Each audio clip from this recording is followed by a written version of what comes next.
Bismillahirrahmanirrahim. Ila hadratin Nabi Mustafa Mutahhar sallallahu alaihi wasallam wa alihi wa sahbihi wa dzurriyyatihi wa ahli baitihi. Susan ila abaina wa ummatina wa ajdatina wa jaddatina wa masyayikhina wa masyayikhina wa nakhususan ila Syekh Abdul Qadir Al-Jilani qaddasallahu sirrahu wa nawwara diriha wa nakhususan ila Sayyidillah lana wa lahumul Fatihah. A'udzu billahi minasyaitonir rajim. Bismillahirrahmanirrahim. Alhamdulillahi rabbil alamin. Arrahmanir rahim. Maliki yaumiddin. Iyyaka na'budu wa iyyaka nasta'in. Ihdinas siratal mustaqim. Siratal ladzina an'amta 'alaihim ghairil maghdubi 'alaihim waladdallin. Amin. Bismillahirrahmanirrahim. Qala al-muallif rahimahullahu ta'ala wa nafa'ana Allah ta'ala bihi wa bi'ulumihi fid dharain amin. Faslun an-niyyatu. Nggih. Faslun utawi iki iku suwiji fasal. Ai hadza faslun an-niyyatu utawi niat iku qasdus syai'i. Nyejo suwiji-wiji muktarinan halim barengi bi fi'lihi kelawan nglakoni syai'.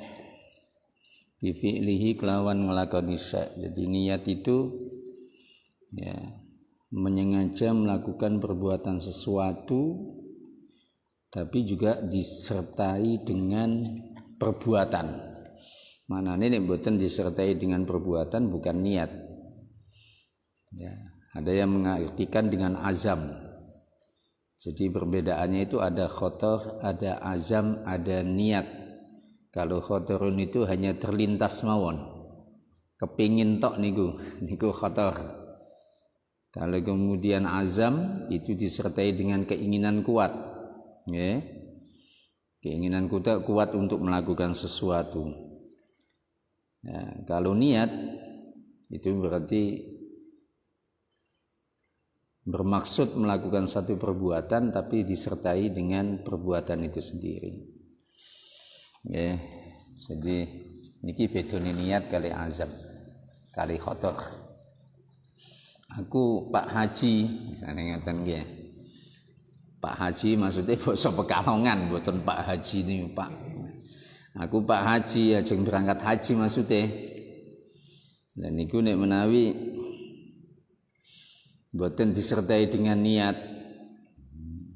untuk haji itu kan sudah barang tentu napa boten disertai dengan perbuatan nggih boten kelebu niat nggih lah muqdarinan bi fi'li nek haji niku napa nggih paling boten wis ngumpulke gitu. Wa mahalluha lan utawi panggonane niat iku alqalbu ati watalafudzulan utawi ngelafalake gitu, ngelafalake biha kelawan niat iku sunnatun sunnah.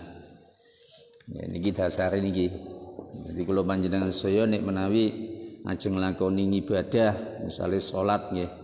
Niku biasane ngangge usolli la talaffuz bin niyah niku hukumi sunnah. Meskipun tempat niat hakikatnya adalah dalam hati. Yeah. Jadi ini paling tidak yang berhubungan dengan niat kalau di dalam kitab Safinatun Najah itu ada 3 ahkamun niyah. Yang pertama niat, arti niat sendiri itu adalah qasdus syai' muqtarinan bi fi'li, ya, menyengaja atau bermaksud melakukan sesuatu disertai dengan perbuatan atau melakukan sesuatu tersebut. Kemudian yang kedua adalah tempatnya di hati. Kemudian yang ketiga adalah melafalkannya, hukumnya sunnah. Nah, meskipun kalau dalam keterangan yang disampaikan oleh Syekh Nawawi Al-Bantani itu mestinya ada 7. 7 itu berarti yang 4 apa? Ya, yang keempat adalah nanti akan dijelaskan di sini. Ya, yang keempat itu adalah zamannya terkait dengan waktu, ya, terkait dengan waktunya. Karena hakikat tempat atau waktu di mana orang itu melakukan niyah itu adalah ketika memulai awal perbuatan ibadah. Misalnya ini wudu nggih, berarti masanya ketika atau waktunya ketika membasuh bagian dari muka. Kalau sholat berarti ketika takbiratul ihram. Kalau haji berarti ketika ihram. Kan ngeten. Terus ada kaifiyah, caranya niat. Ya. Itu syarat berikutnya. Jadi masa, kaifiyah tambahannya itu, kemudian syartun, syarat niat itu ada. Kemudian yang keempat adalah maksud. Ya, tapi kalau dalam kitab Safinatun Najahnya cukup disebutkan 3. Ya. Qasdus syai'i, ya. Muqtarinan bi fi'li, kemudian yang kedua wa mahalluha al-qalbu, yang ketiga at-talaffuzu biha. Ya.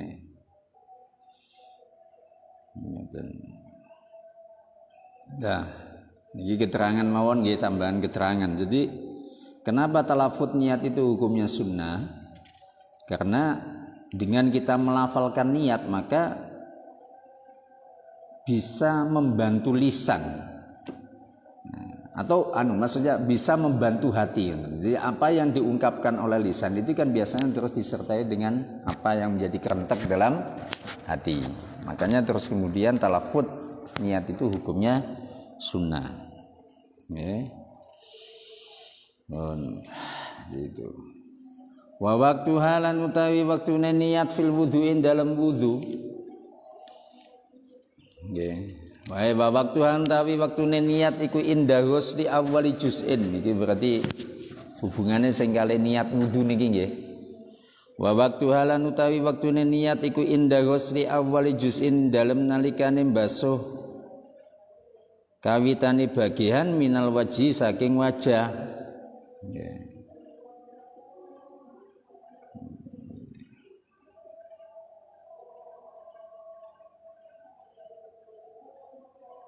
Bagian wajah ya, bagian wajah itu kan bisa mana saja. Ya, bagian wajah itu bisa mana saja. Misalnya bisa mulut, bisa hidung. Ya. Makanya kalau di sini ada keterangan, ya. Jadi misalnya kok kemudian seorang itu niat wudu pada waktu nopo membasuh misalnya rambut sing wonten tenggene ati-ati niki kan termasuk bagian dari wajah toh. Nah niku nggih sah. Meskipun tidak dari muka. Niku sah niku. Nggih. Macam tapi nek ketika madmadho, ya, madmadho berarti bergumur ya. Ya. Kalau seandainya madmadhonya itu tidak mengenai bagian dari wajah dan saat itu dia niat maka tidak sah. Tapi kalau seandainya basuhan ketika berkumur itu mengenai bagian dari yang wajib dibasuh ketika membasuh wajah maka menjadi sah. Ngaten. Nah, ini berbicara tentang waktu niatnya wudu ya. Itu ternyata kan semua ibadah memang mengharuskan niat, ya. Jadi sholat, ya, wudu, niku waktunya di awal. Tapi kalau puasa tidak. Sebab apa? Barengi munculnya fajar itu susah. Ya. Kok wong kok diharuskan misalnya kemudian niat harus menyertai terbitnya fajar. Niku lembah yang pripun niku. Angel niku nggih. Nggih. Ya. Jadi sekali lagi ibadah-ibadah selain puasa itu niatnya adalah fi awalil ibadah. Ya, sehingga kalau seandainya puasa terkecualikan karena awalul ibadah itu kalau puasa itu kan minal fajri ila ghurubis syamsi. Logikanya adalah bahwa mulai poso niku pas fajar niku. Barengi angel niku.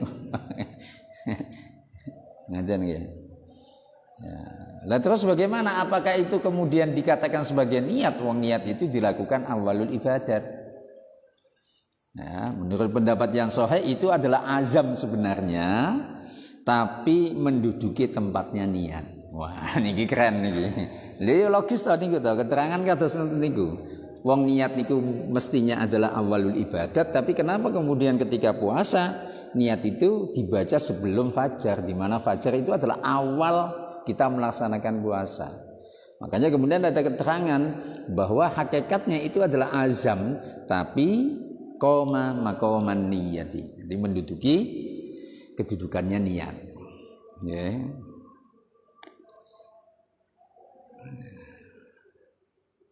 Hukum niat itu wajib.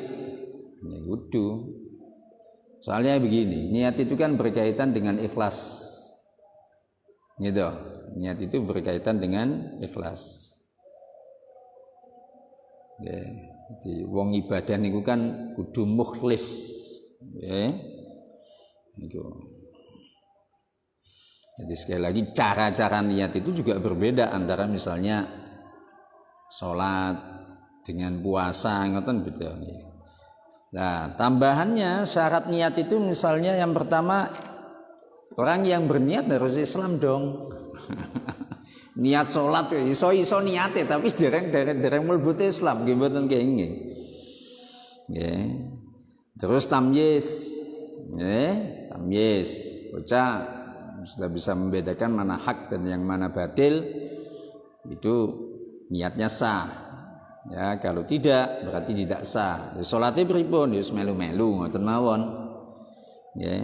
Terus apa? Mengetahui perkara yang diniati niku dadi syarat. Ya. Maksudnya perkara yang diniati itu ya salat, itu kan perkara sing dingerteni to. Ya. Kemudian tidak melakukan hal-hal yang dapat menghilangkan niat. Ya. Hal-hal yang dapat menghilangkan niat misalnya apa namanya? Niat teng lisane niku usolli fardhu dzuhri tapi batine fardhu asri. Ah niku mboten sah, nggih. Niku kan berarti yunafi an-niyata. Jadi bisa membatalkan niat. Nggih. Lisane niat salat tapi batine mboten. Nah, niku mboten kenging. Maksudnya hatinya tidak. Kemudian syarat niat itu tidak boleh mu'allaq. Niatnya digantungkan. Misalnya ngeten, nawaitul wudu'a li raf'il hadasil asghari fardhun lil insyaallah fardhun lillahi taala. Niki mboten ngeten. Mboten angsal ya. Ngangge insyaallah barang ngoten nggih. Nggih. Tapi nek tabarruk kenging. Tabarruk iku ngalap berkah kalih lafaz insyaallah niku kenging. Tapi nek dimutlakan niku mboten kenging. Lah bene penak pinten ya mboten usah insyaallah barang. Enggak usah terus kemudian ditambahkan insyaallah malah hukumnya jelimet toh. Jadi kalau misalnya, tapi ya perlu diketahui juga jika ada orang kemudian niat, ketika niat kok nawaitul wudhu'a insyaallah li raf'il hadasil asghari, itu kalau seandainya dimutlakkan atau sengaja mengucapkan itu dengan niat menggantungkannya, aku niat wudhu nek menawa Allah ngersakake. Nah niku nggih. Mboten kenging. Tapi ini hati ngalap berkah kali wawasan insyaallah taala mboten napa-napa. Nggih, lah tulisan insyaallah niku nek ditinggalikan hamzah nun shin alif hamzah terus Allah taala. Mula nek nulis sing tulisan niku nggih mboten usah diperkaraake. Ana sing nulis in terus SHA ngoten nggih, terus Allah wis angel-angel niki. Senengane iki gawe sing aneh-aneh. Insyaallah ya nek tulisannya Arab kan hamzah nun gitu, alif hamzah nun shin gitu. Shin niku kan berarti SY nggih nek teng Indonesia napa SH? SY, ya berarti SY wae kok ndak ada SH. Nek SH itu asot nggih. Dadine insa ngono. Ngoten nggih. Jadi wangsul malih nek niat niku kok terus kemudian sengaja digantungkan maka tidak sah niatnya, atau dimutlakkan juga tidak sah. Yang sah itu apabila menggunakan insyaallah adalah niatnya tabarruk. Sekali lagi kalau pengen tidak sulit nggih niku wau. Mboten usah ngangge insyaallah dadak malah angel nggih. Wa bulan tertib. Saderenge tertib nggih. Jadi maksud daripada niat itu kan niku tamyizul ibadat anil adat. Kata sunyi sing sudah saya sampaikan itu ya. Ya. Tamyizul ibadati minal adat, membedakan hal-hal yang itu adalah perbuatan ibadah dari adat kebiasaan. Orang duduk di masjid untuk iktikaf, atau orang duduk itu kan kadang-kadang diniati iktikaf, kadang-kadang ya diniati istirahat saja. Yang jadi ibadah mana? Ya yang diniati iktikaf. Ya, sehingga sayang kalau seandainya kita berada di masjid kok tidak diniati iktikaf. Wong iktikaf di masjid ini mboten kedah maca Quran, tidak harus membaca Al-Qur'an, tidak harus wiridan. Kita duduk saja dengan niat iktikaf ya untuk ganjaran. Ngoten. Itu maksud yang pertama. Kemudian maksud yang kedua adalah tamyizur tabil ibadati ba'diha min ba'din, seperti kemarin itu ya. Itu. Nah, maknane tertib niku napa? Wa tartibu alla yuqaddama. Alla yuqaddama yen to ora den dhisikake apa udhun. Anggota badan nggih. Ala udhwin ing atase anggota kang liya. Nggih. Ngoten. Lah kok bisa kemudian tertib ini menjadi salah satu rukunnya wudu? Karena begini, istifadanya dari ayat Al-Qur'an yang menjelaskan tentang wudu niku. Ayat Al-Qur'an kan idza kumtum ilas sholati faghsilu wujuhakum wa aydiyakum ilal marafiqi wamsahu biruusikum wa arjulakum ilal ka'bain. Di mana huruf-huruf wawu ya yang menghubungkan antara kewajiban untuk membasuh muka, kemudian membasuh kedua tangan, kemudian mengusap sebagian kepala, kemudian membasuh kaki, itu mempunyai makna tertib, berurut ya. Meskipun tertib ini bukan berarti maknanya harus mualah. Mualah itu kan terus-terusan, itu artinya sebelum langsung habis muka langsung tangan, itu tidak. Jadi mualah itu kan hanya sifatnya sunnah hukumnya. Sehingga kalau misalnya ada orang wudu niki nyun sewu, habis basuh muka selesai sempurna, kemudian dia istirahat. Selagi belum batal loh nggih. Kemudian dia istirahat, habis istirahat ngombe, basuh kedua telapak tangan, istirahat maning. Tidak apa-apa selagi air itu belum kering loh ya. Kalau sudah kering atau batal maka tidak boleh, harus mengulangi dari awal. Dan iki ana kesempatan sing seneng ngopi ngoten niku bar wudu terus basuh muka tak ngopi sik sedilit sak apa. Lho apakah yang seperti itu bisa terjadi? Ya saged mawon kok. Dia kebetulan muadzin misalnya ngoten gitu. Begitu dia adzan mau adzan nggih, dhek wudu sik. Begitu wudu tengah-tengah basuh muka kok kemudian wis kono-kono wis adzan, ndak iki wis wayahe buka misalnya ngoten. Tak adzan sik. Ndak apa-apa. Setelah itu kemudian selesai dia wudhu lagi jika sekali lagi airnya tidak kering, karena mualat itu bukan termasuk rukunnya wudhu. Nah, nggih, sing dadi rukune wudu niku tertib. Ngoten nggih. Jadi itu.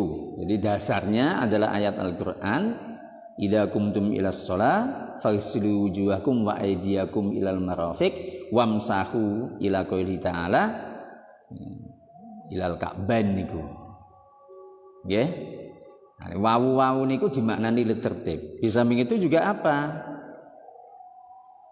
Dari tindakan atau contoh wudu yang dipraktekkan oleh Rasulullah sallallahu alaihi wasallam.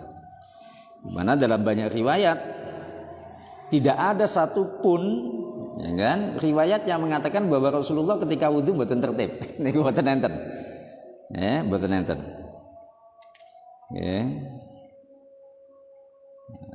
Terus kemudian yang mewajibkan tertib itu adalah dawuhnya Rasulullah sallallahu alaihi wasallam.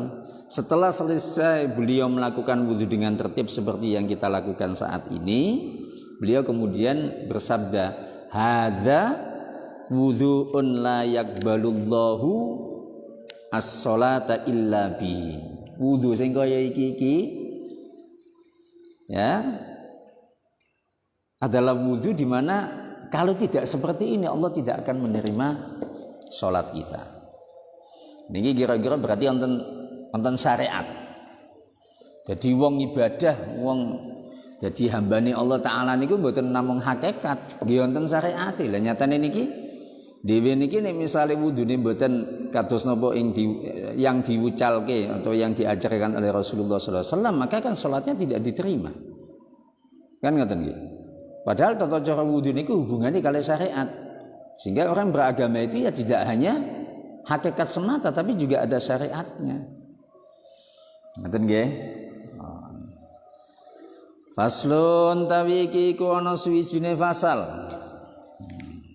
Iki ngriki wonten pertanyaan mboten? Dereng nggih. Alma'u tawi banyu iku qalilun akeh wa katsirun lan qalilun kedhik-kedhik kuwalik. Alma'u tawi banyu iku qalilun kedhik wa katsirun lan akeh. Jadi jenenge banyu niku wonten kalane sithik, wonten kalane kathah. Nah, niki ngeten niki bangsa ngeten iki ketoke wis biasa, tapi nggih hal-hal yang berhubungan dengan air itu juga jelimet. Nggih nek mangsane banyune akeh lah, terus mangsane banyune sithik terus pripun? Al-qalilu utawi banyu kang kedhik iku ma banyu dunal kullataini. Dudu rongkola. Lah rongkola niku pinten? Nek cara sakniki ukuran dikonversikan ke ukuran sentimeter nggih. Niku kalau misalnya bak niku mukaab artinya persegi 4, maka masing-masing itu adalah 58,75 cm Mas. Ya, jadi 58,75 cm itu adalah ukuran air 2 kola. Berarti kalau ukuran volume air dalam bak itu kan berarti panjang kali lebar kali tinggi. Jadi dawane wis digawe bulat itu ya 60 lah. Nggih.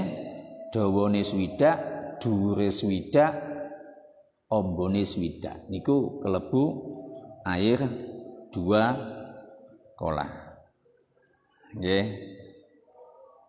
Nah, niku. Wal katsiru lan utawi banyu kang akeh iku kullatani rongkola fa aksaru mongko luwe akeh. Nggih.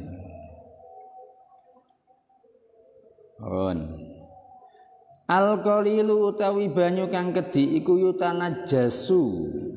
Iku yatanajas mengapunten. Iku yatanajasu bisa dadi najis biwuku in najasati kelawan tumibone najis fihi ing dalam al-qalil. Wa in lan senajan lil ghoyah niki wa in lan senajan lam yataghayyar ora owah apa al-qalil. Jadi banyu sing sithik niku berarti banyu yang sithik itu berarti yang kurang dari 2 kolah. Itu bisa jadi najis ketika kejatuhan najis. meskipun air yang sedikit itu tidak berubah warna, tidak berubah bau maupun tidak berubah rasanya. Nah, ini kan pemahaman seperti ini diambil dari dawuhnya Kanjeng Nabi Shallallahu Alaihi Wasallam, idza balagul ma'u kullataini, apabila air itu mencapai 2 kola, lam yahmil khobatha, maka tidak mengandung najis. Nggih, maknane napa? Berarti ning sithik piye nek sithik? Berarti nek sithik yo najis. Nah, kalau air itu mencapai 2 kola maka tidak tercampur najis. Ya kan? Atau tidak mengandung najis. Nah, kalau sekarang sedikit kok kemudian kemasukan najis, ya menjadi najis. Jadi yang kurang dari 2 kola menjadikan air itu najis. Kecuali najis-najis yang dimakfu. Contohnya najis yang makfu niku napa? Bangkai hayawan yang darahnya tidak mengalir. Laler niku ini kan buatan mengalir gitu darahnya. Atau najis yang tidak bisa terlihat oleh penglihatan yang normal. Tapi ini penglihatan ini buatan normal, tetap dianggap najis. Nah ya tanajjasu biwuku'in najasati fihi wa illam yataghayyar wallahu a'lam bissawab. Insyaallah nginjang malih nggih melanjutkan tentang hukum air ya, al-qalil wal katsir. Bismillahirrahmanirrahim. Subhanakallahumma bihamdika asyhadu an la ilaha illa anta astaghfiruka wa atubu ilaik. Alhamdulillahirabbil alamin.